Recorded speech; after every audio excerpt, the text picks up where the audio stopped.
Halo teman-teman, apa kabar hari ini? Semoga pada sehat selalu ya. Hari ini teman-teman kita mau sharing analisis pada pair euro USD untuk pergerakan harga di minggu depan teman-teman.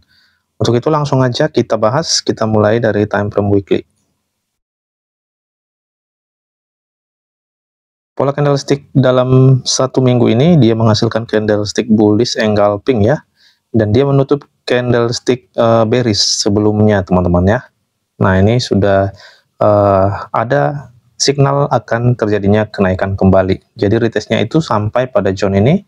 Nah ini sudah langsung dibalas oleh candlestick bullish engulfing, dan ini potensi akan melanjutkan kenaikannya teman-teman. Oke, jadi kita nanti boleh cari peluang entry untuk posisi buy di minggu depan ya. Yaitu yang bisa kita cek di time frame weekly-nya ya.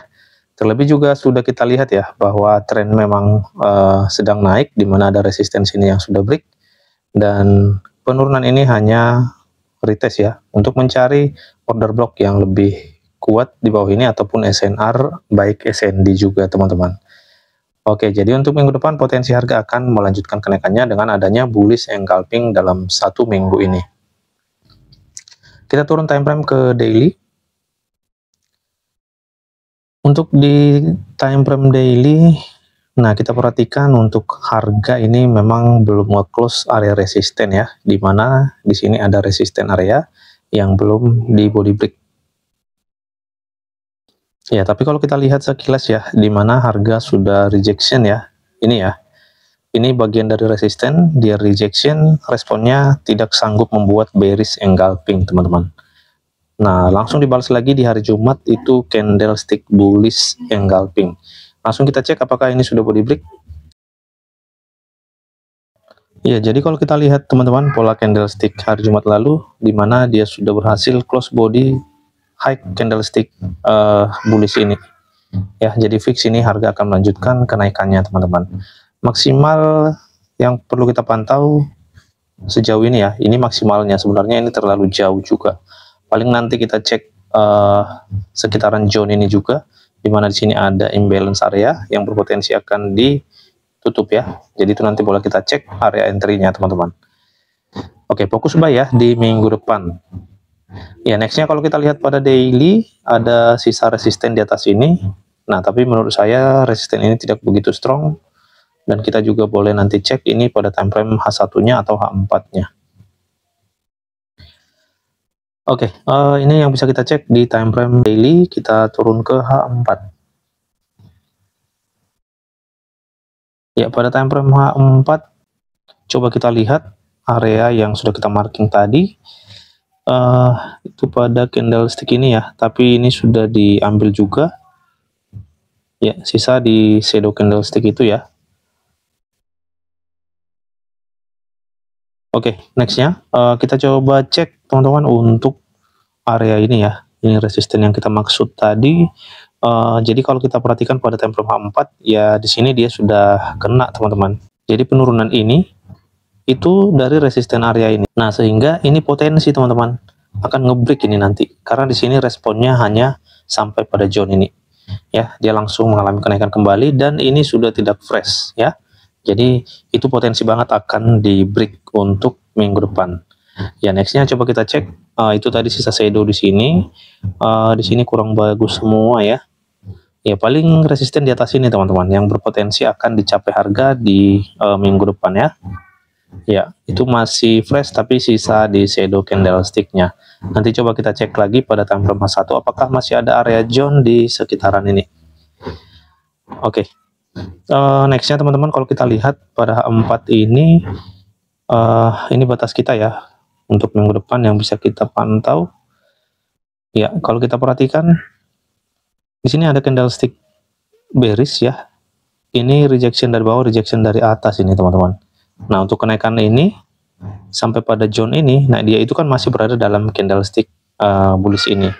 Baik ya teman-teman, kita tunggu dulu ini break di minggu depan. Nah, ini baru kita hajar posisi buy-nya. Kalau melihat pola candlestick H4 ini ya. Karena kalau tidak break nanti high-nya ini, nah ini ada potensi seperti ini dulu, baru lanjut kenaikan. Ya, karena itu masih di dalam inside bar candlestick bearish ini ya. Oke, kita turun time frame, jadi nanti kita akan marking di dalam zone ini untuk posisi buy-nya di minggu depan. Ya, langsung kita lihat ke H1. Oke, ini kita delete, ini juga kita delete aja. Ya, di time frame H1 kalau kita lihat secara mekanikal ya, secara mekanikal ini masih di zone ini ya.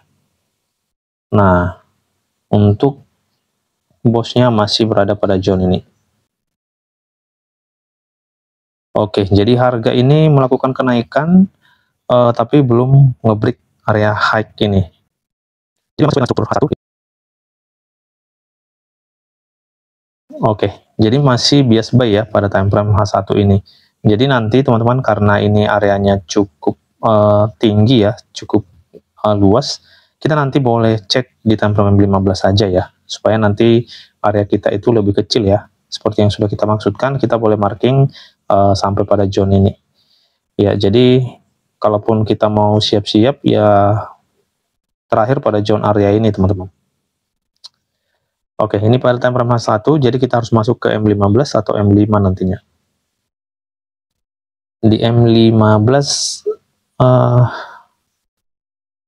ya di sini ya, kita coba cek dulu secara mekanikal ya. Ada perubahan tren, lanjut ke sini. Nah, di sini ada perubahan tren lagi. Nextnya, high-nya di atas sudah valid ya.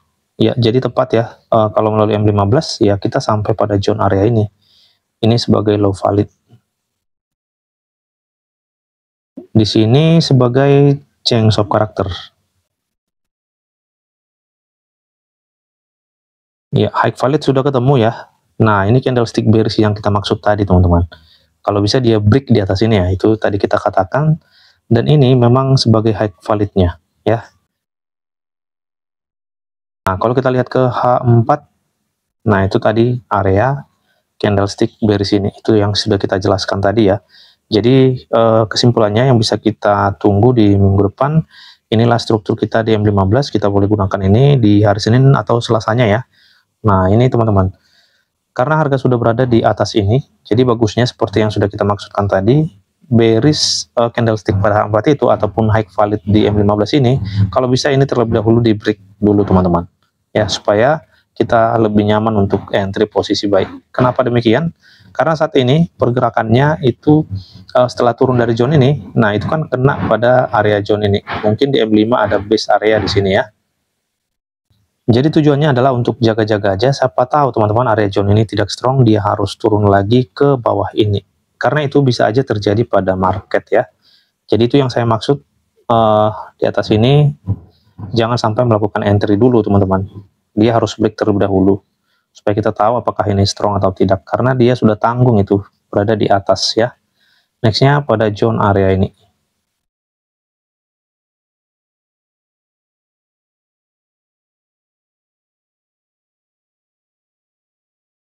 Oke, ini sudah tidak fresh, kita delete aja. Jadi kalau kita lihat melalui mechanical struktur M15 ini, kita punya dua area entry lagi ya. Jadi nanti yang kondisi keduanya kalau memang belum sanggup break, nah ini berarti dia harus turun lagi ke bawah ini, ke order block untuk lanjut ke atas. Jadi itu yang kita maksudkan teman-teman. Tujuannya supaya lebih nyaman aja untuk melakukan entry. Ini kondisi pertama, tunggu break baru kita ambil posisi buy-nya, karena kita sudah dapat struktur yang baru.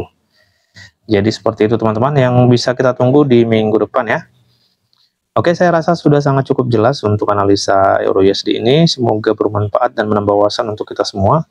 Terima kasih, salam profit dan tetap semangat.